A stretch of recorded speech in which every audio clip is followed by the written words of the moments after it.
पुंडलिकवरदे हरी विठ्ठल. श्री ज्ञानदेव तुकाराम. पंढरनाथ भगवान की जय. प्रभु रामचंद्र भगवान की जय. पवनसूत हनुमान की जय. उमापती महादेव की जय. अवधूत चिंतन श्री गुरुदेव दत्त.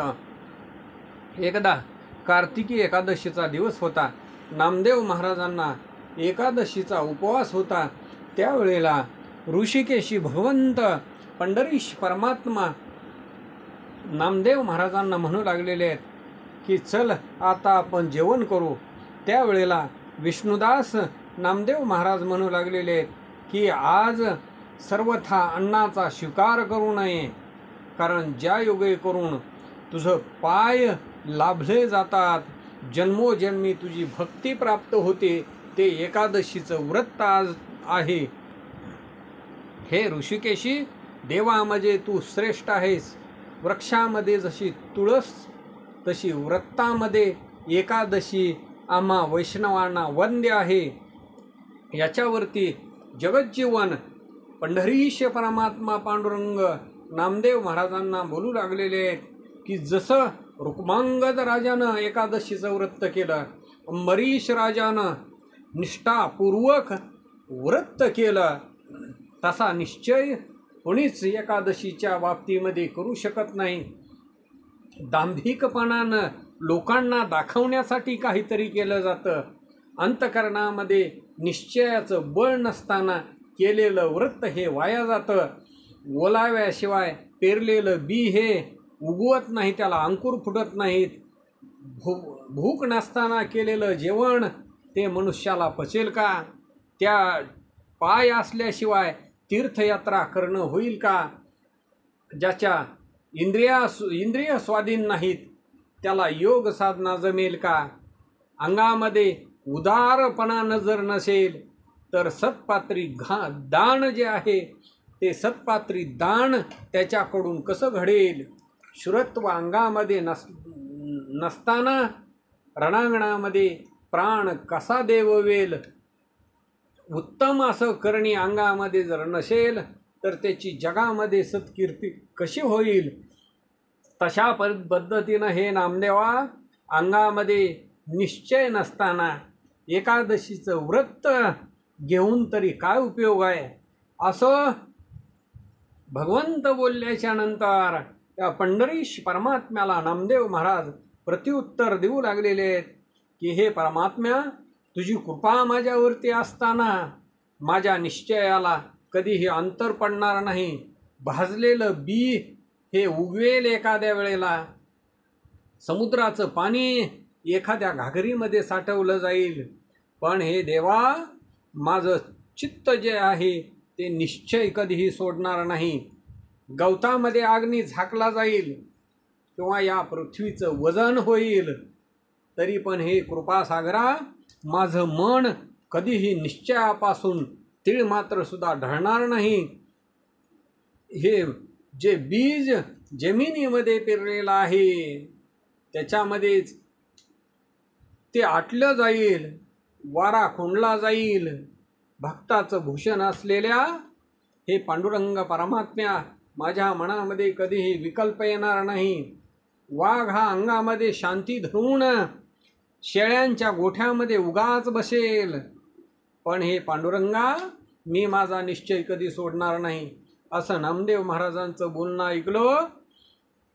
पंढरीश परमात्मा हसू लागलेला आहे आणि म्हणू लागलेला आहे, हे नामदेवा, तुझ्या गुणावरून लिंब लोण करावं.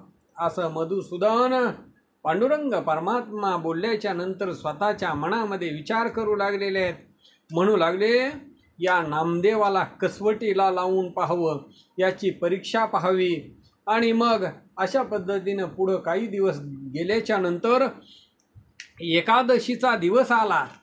त्या एकादशीच्या दिवशी पंढरीश परमात्मा पांडुरंगानं काय केलं ते ऐका. अतिशय वृद्ध अशा ब्राह्मणाचं रूप घेतलं आणि नामदेव महाराजांच्या घरी गेले. हातामध्ये काठी घेतलेली आहे, चालता येत नाही, वृद्धपण आहे, जीर्ण, अतिशय असं वस्त्र अंगावरती घातलेलं आहे, पोटामध्ये पुष्कळ अशी भूक लागलेली आहे, आणि म्हणून हे नामदेवा मी तुझ्याकडं आलो रे असं म्हणू लागले. तू उदार असा विष्णू भक्त आहेस आणि काहीतरी तुम्हाला अन्न द्यावं असं नामदेव महाराजांच्या दारामध्ये उभा राहून वृद्ध ब्राह्मणाचं रूप घेतलेले भगवंत नामदेवाला बोलू लागलेले आहेत. त्या विष्णू भक्ता ब्राह्मणाला नामदेव महाराजांनी पाहिलं आणि साष्टांग असं नमन केलं. म्हणू लागले, काय इच्छा धरून हे स्वामी आपण माझ्या घरी आलेले आहात. याच्यावरती जगज्जीवन पांडुरंग परमात्मा म्हणू लागलेले आहेत की अण्णा वाचून हे नामदेवा माझा प्राण व्याकुळ झालेला आहे, तरी मला शिदा सामुग्री दे आणि मला भोजन वाढ. ते ब्राह्मणाचं बोलणं ऐकलेलं आहे. विष्णुदास नामदेव महाराज म्हणू लागलेले आहेत की आज एकादशीचं व्रत आहे, एकादशीच्या दिवशी अन्नदान करू नये. तुम्हाला जर खर्जूर, केळी, फळं, कंदमुळं काही पाहिजे असतील तर यावेळी मी देईन. असं बोलणं ऐकल्याच्या नंतर ते ब्राह्मण बुवा म्हणू लागलेले आहेत की अण्णा वाचून मला काहीच आवडत नाही आणि अन्न मिळेल म्हणून मी तुझ्याद्वारे आलेलो आहे, सहज भिक्षेसाठी आलेलो आहे. मला जर तू विमुख केलंस, रिकाम्या हातानं माघारी पाठवलंस तर अण्णा वाचून माझा आता तात्काळ प्राण निघून जाईल आणि मग ब्राह्मणाची हत्या केल्याचं पाप तुझ्या मस्तकावरती बसेल. नामदेव महाराज म्हणू लागले, मी विष्णू भक्त आहे, मी पाप पुण्याच्या रहित आहे, पांडुरंगाच्या चरणी माझं चित्त आहे आणि त्याच्यामुळं मी विदेह स्थितीमध्ये आहे. मी या पाप पुण्याच्या वेगळा झालेलो आहे. जो पुण्याची आशा धरतो त्यालाच पाप बाधलं जातं आणि म्हणून ज्यांना अत्यंत प्रेम लावलं जातं त्याचाच वियोग झाल्यानंतर त्याची बाधा होते.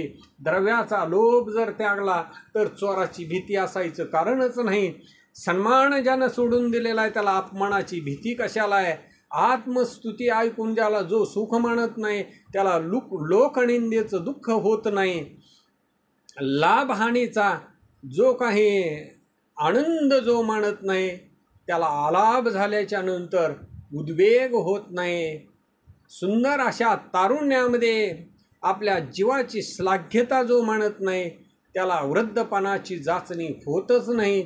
अशा पद्धतीने हे ब्राह्मण बुवा आम्ही पाप पुण्याचा थारा मोडून काढला गेलेला आहे आणि त्याच्यामुळं पाप जे आहे ते आम्हाला लागतच नाही हे ऐकलेलं आहे.